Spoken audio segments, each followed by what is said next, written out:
आज का हमारा टॉपिक है प्रोपेगेशन ऑफ इलेक्ट्रोमैग्नेटिक और radio waves through atmosphere. Communication system में हमारे पास ट्रांसमिटिंग एंटीना,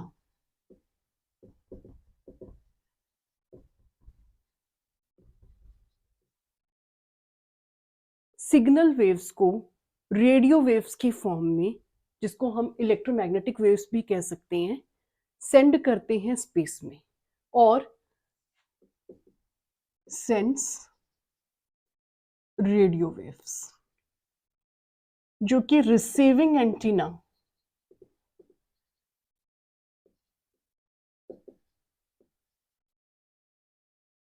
इन रेडियो वेव्स को रिसीव करता है। इसमें ट्रांसमिटिंग और रिसीविंग के बीच में कौन सा मोड ऑफ प्रोपेगेशन होगा,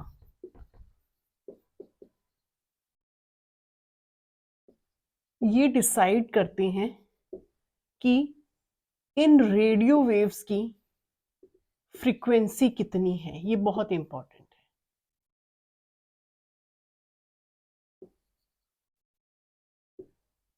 सेकेंड इंपॉर्टेंट चीज ये है कि मोड ऑफ प्रोपेगेशन जो है वो इस चीज पे भी डिपेंड करता है कि पाथ कैसा फॉलो कर रहे हैं।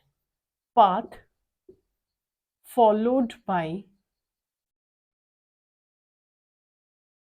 Radio waves. और तीसरी इंपॉर्टेंट चीज है कितना डिस्टेंस है ट्रांसमिटिंग और रिसीविंग एंटीना के बीच में।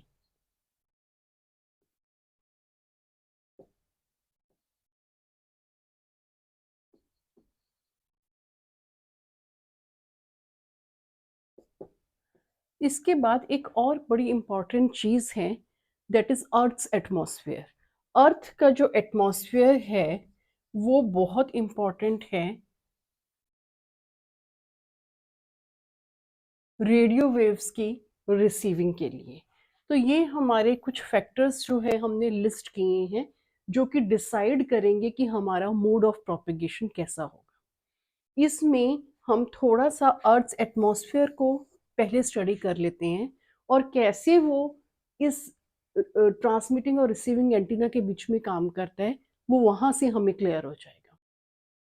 ट्रोपोस्फेयर अर्थ सरफेस से 12 किलोमीटर तक एक्सटेंड करती है और यहाँ पे जैसे जैसे हमारी हाइट इंक्रीज होती है टेम्परेचर फॉल करता है।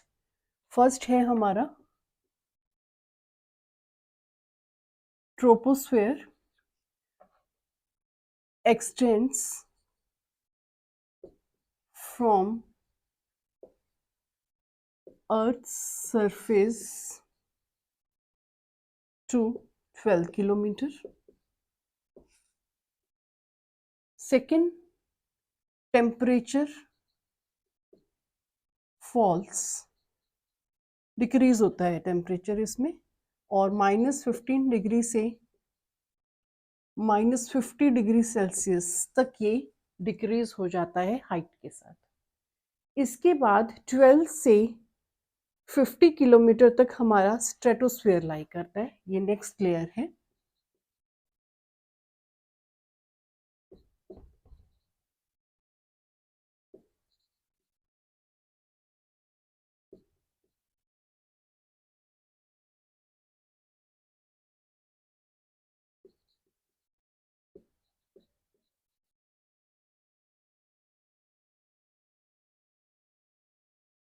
यहाँ पे हमारा टेम्परेचर इंक्रीज होता है।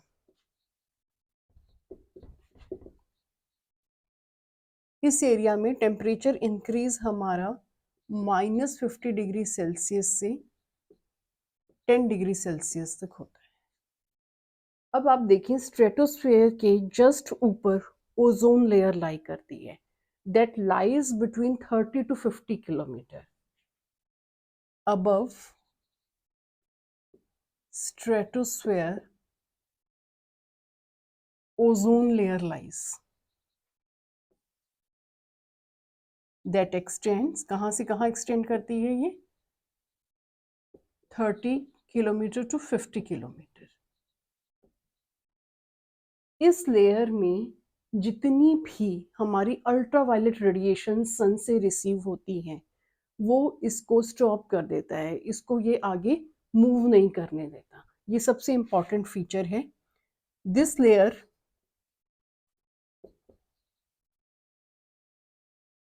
Do not allow radiations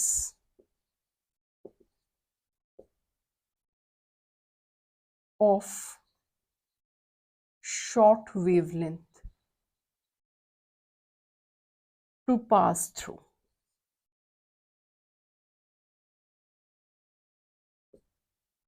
These are ultraviolet rays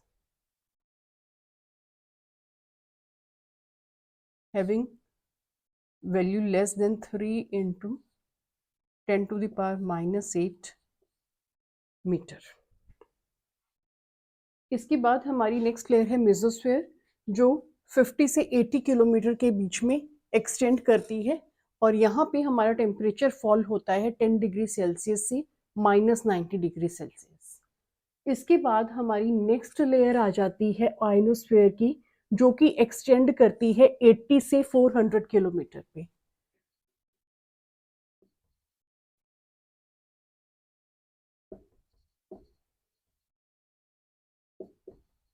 eighty kilometre to 400 kilometre. इसकी लेयर जो कि थर्मोस्फेयर है, वहाँ पे हमारा टेम्परेचर इंक्रीज होगा, ये -90 डिग्री सेल्सियस से 400 डिग्री सेल्सियस तक राइज करता है। In thermosphere the temperature rises, temperature rise कर रहा है यहाँ पे from -90 degree Celsius to 400 degree Celsius. जो हमारी आयनोस्फीयर लेयर है, ये मैक्सिमम सन एनर्जी को रिसीव करती है और ये आउटर मोस्ट लेयर है एटमॉस्फेयर की।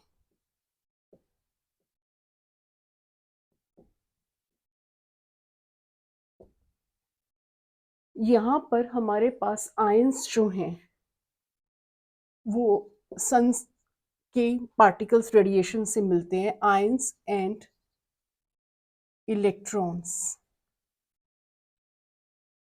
Are received from sun's radiation.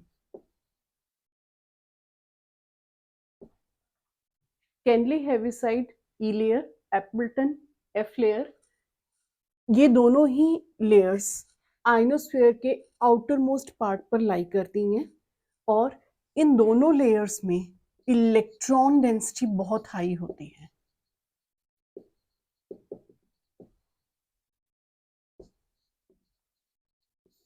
Particularly जो हमारी एफ लेयर है, एप्पलटन या एफ लेयर जो है,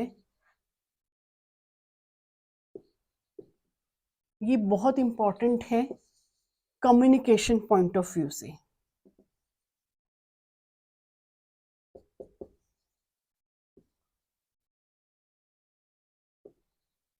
क्योंकि इस लेयर में हमारी हाई फ्रीक्वेंसी वेव्स जो हैं वो ट्रांसमिट होती हैं। हाई फ्रीक्वेंसी 1.5 से लेके 30 मेगाहर्ट्ज की जो वेव्स हैं वो इस पर्टिकुलर पार्ट से हमारी ट्रांसमिट होती हैं। For high frequency radiations transmission,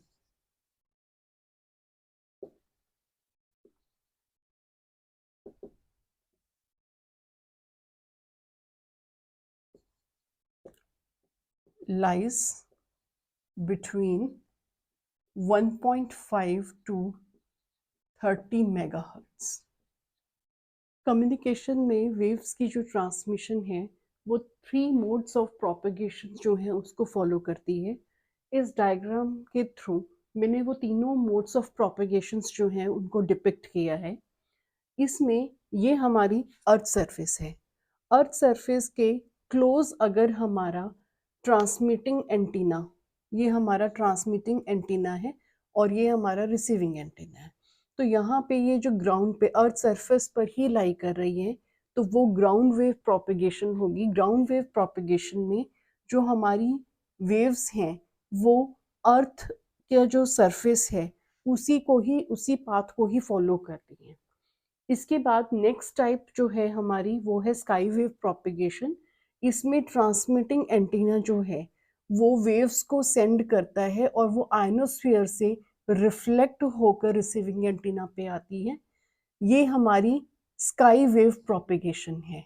और उससे भी ज़्यादा हाई फ्रिक्वेंसी की वेव्स जो हैं, जो हम लोग सेंड करते हैं ट्रांसमिट एंटीना जो कि अर्थ सरफेस पे लाई कर रहा है, और वो स्पेस तक जाके वहाँ से रिफ्लेक्ट होकर आती हैं, या फिर हमारा कम्युनिकेशन सैटेलाइट जो हम लोगों ने लगाया है वहाँ से रिफ्लेक्ट होकर आती हैं। तो ये जो मोड ऑफ प्रोपिगेशन है ये स्पेस वेव प्रोपिगेशन है। तो यहाँ पर हमने 3 मोड्स ऑफ प्रोपिगेशन की बात की है: ground wave propagation, sky wave propagation and space wave propagation. जो तीनों मोड्स हैं प्रोपिगेशन के, अब हम उनको एक एक करके ले लेते हैं डिटेल में। पहला हमारा था ground wave propagation.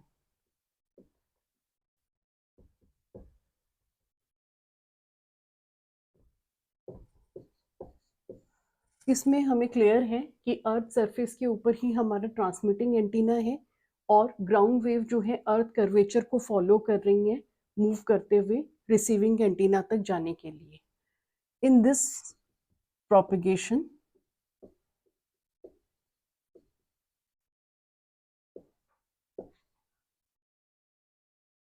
the transmitting waves follow the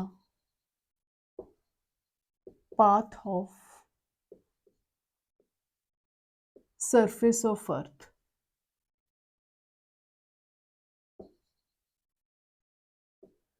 This is also called the ground wave propagation. इसको surface propagation भी बोलते हैं. This is also called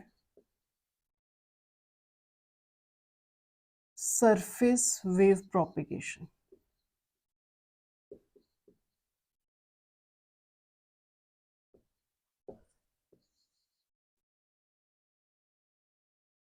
यहाँ पे हमारी जो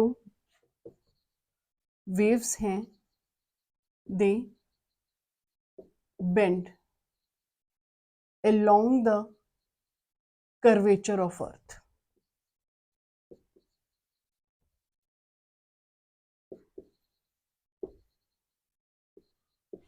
दूसरी चीज़ क्या है कि यहाँ पे जैसे ही हमारी ट्रांसमिटिंग वेव्स जो हैं हाई फ्रिक्वेंसी की होंगी और वो अर्थ सरफेस की थ्रू जाएंगी, तो उनकी एनर्जी जो है वो एब्जॉर्ब होती है, जिसकी वजह से हम बहुत बड़ा जो डिस्टेंसेस हैं उन पर इनको नहीं इम्प्लॉय कर सकते, क्योंकि जैसे जैसे डिस्टेंस बढ़ता जाता है और ये जो वेव्स उसके थ्रू मूव करेंगी, अर्थ सरफेस के थ्रू मूव करेंगी, तो इनकी एनर्जी जो है वो डिक्रीज हो जाती है और हाई फ्रिक्वेंसी वेव्स की एनर्जी ज़्यादा एब्जॉर्ब होती है अर्थ एटमॉस्फेयर में।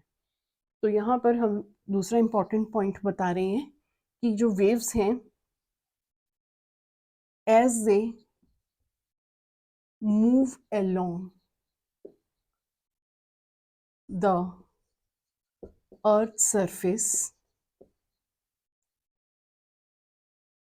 energy decreases due to energy absorption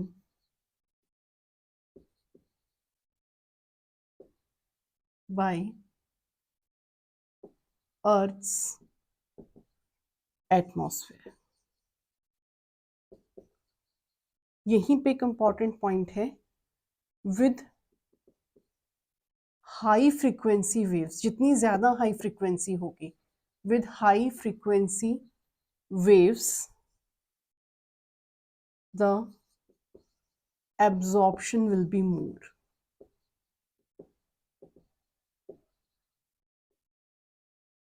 तो यहाँ से हमारे पास क्या कंक्लूजन आता है कि हाई फ्रीक्वेंसी वेव्स को हम ग्राउंड वेव प्रोपिगेशन में नहीं यूज़ करेंगे, क्योंकि जैसे जैसे हमारी फ्रीक्वेंसी इंक्रीज हो रही है उसकी एब्जॉर्प्शन ज़्यादा हो रही है, और एब्जॉर्प्शन ज़्यादा होगी तो हमारे पास ये लॉन्ग डिस्टेंस ट्रेवल नहीं कर पाएगी, और वहाँ पर ये हमारी जो ग्राउंड वेव प्रोपिगेशन है वो कोलैप्स हो जाएगी। जो सेकंड टाइप ऑफ प्रोपिगेशन है वो स्काई वेव प्रोपिगेशन कहते हैं उसको, या फिर आइनोस्फेरिक प्रोपिगेशन। इसमें हमारे पास जो अर्थ सरफेस है उस पे हमारा ट्रांसमिटिंग एंटीना है जो कि वेव्स को सेंड करेगा। उसका एंगल इतना होगा कि वो आयनोस्फेयर जो लाई करता है हमारा, जो हमने अर्थ एटमॉस्फेयर में बात की थी, वो हमारा 80 से 400 किलोमीटर के बीच में लाई कर रहा है। और जहाँ पर प्रेजेंस है इलेक्ट्रॉन डेंसिटी की, जो कि हमने ई लेयर और एफ लेयर में डिस्कस की थी, तो वहाँ तक हम लोग अपनी वेव्स को सेंड करते हैं। वो जो पार्टिकल्स हैं इन कमिंग रेज को रिफ्लेक्ट करके वापस अर्थ सरफेस पे डालते हैं, और रिसीविंग एंटीना उन रिफ्लेक्टेड वेव्स को रिसीव करती हैं। तो ये हमारा आयनोस्फेयर से रिफ्लेक्ट होकर आ रहा है, इसको स्काई वेव भी इसीलिए बोलते हैं, या इसको आयनोस्फेरिक प्रोपिगेशन कहा जाता है। इसमें जो वेव्स हैं ये रिफ्लेक्ट होकर वापस आ रही हैं, ये बिल्कुल ऐसा ही है जैसा हमने ऑप्टिक्स में टोटल इंटरनल रिफ्लेक्शन किया था। इसके बाद जो हमारी फ्रीक्वेंसी है, या जो हम एंगल जिस पर इसको इंसिडेंट करते हैं आयनोस्फेयर पे, वो एक पर्टिकुलर मैक्सिमम हमारी फ्रीक्वेंसी होगी। अगर हम उससे ज़्यादा उस एंगल को लेते हैं तो फिर आयनोस्फेयर हमारा टोटल इंटरनल रिफ्लेक्शन ना करके, उसको वेव्स पे रिफ्लेक्ट बैक ना करके ट्रांसमिट कर देता है।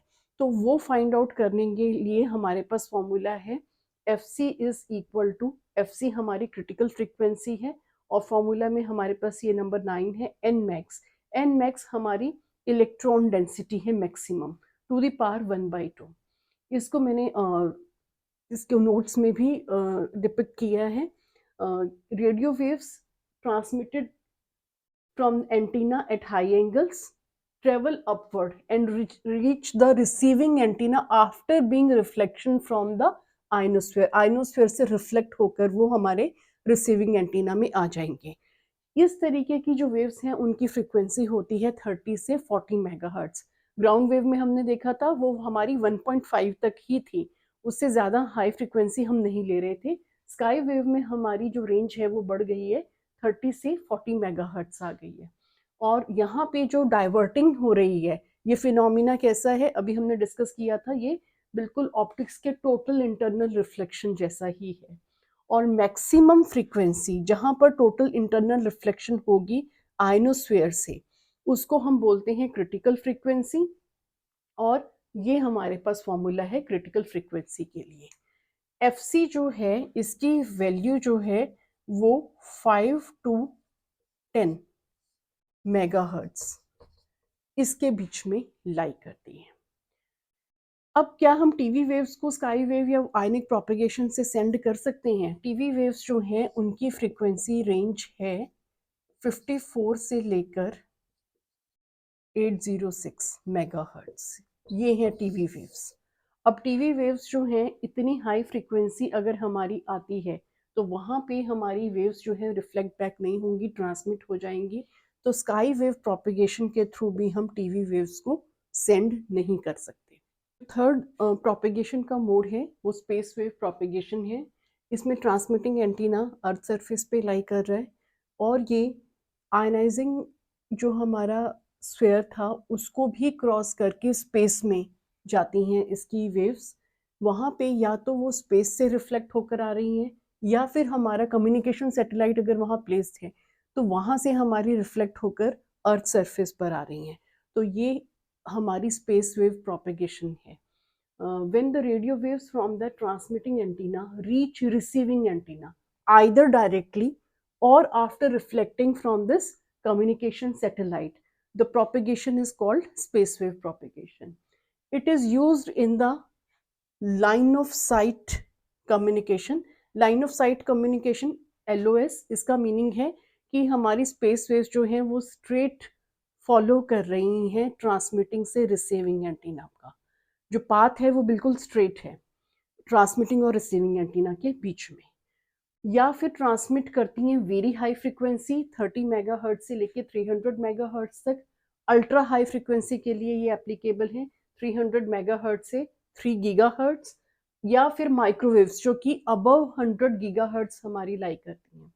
टीवी सिग्नल्स जो कि 54 से 806 मेगाहर्ट्ज के बीच में लाई करते हैं, वो हम स्पेस वेव के थ्रू सेंड कर सकते हैं। इसके अलावा रडार बीम्स जो है हमारी वो माइक्रोवेव रीजन में लाई करती हैं, वो भी स्पेस वेव प्रोपेगेशन को यूज़ करती हैं। स्पेस वेव प्रोपेगेशन के टॉपिक में हम सैटेलाइट कम्युनिकेशन को थोड़ा सा डिटेल में देख लेते हैं। सैटेलाइट कम्युनिकेशन में हमारे पास जो ट्रांसमिटिंग वेव्स हैं वो एंटीना से के थ्रू जाएंगी जो अर्थ पर लोकेटेड है।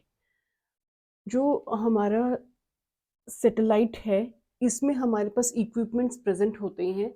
जैसे ही वो वेव्स रिसीव करता है अर्थ से, उनको वो एम्पलीफाई करके फर्दर रिसीविंग एंटीनास जो अर्थ पर लाई करते हैं उनको रीसेंड करता है। इससे जो कवरेज है ज़्यादा एरिया को वो कवर करता है।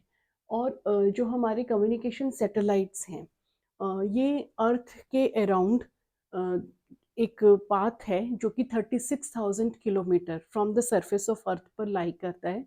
और उसके अक्रॉस ये जब मूव करते हैं तो इनको 24 आवर्स लगते हैं अपना एक पीरियड कंप्लीट करने के लिए। और ये बिल्कुल उतना ही है जितना अर्थ को भी अपनी रोटेट करने का टाइम जो है वो चाहिए। तो इसलिए जो यहाँ पर अर्थ पे प्रेजेंट है उस ऑब्जर्वर को वो कम्युनिकेशन सैटेलाइट एक स्टेशनरी पोजीशन पर अपीयर होता है। इसको हम वर्ड्स में देख लेते हैं। The reliable communication artificial satellites are used. ये जो कम्युनिकेशन इसके थ्रू है वो बहुत ज़्यादा रिलायबल होता है और ये बहुत एफिशिएंट है।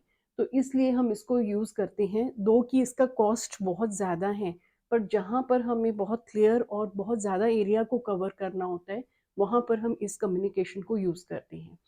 It revolves around the earth at the height of 36,000 kilometre. Time period is 24 hours. और it appear stationary for observer on earth. जो ऑर्बिट जिसके around geostationary satellite revolve करता है उसको सिंक्रोनस ऑर्बिट बोलते हैं। Radio waves containing information is transmitted by the satellite that is received from the transmitter on earth. After receiving, these are retransmitted to the receiving antennas at earth after amplification.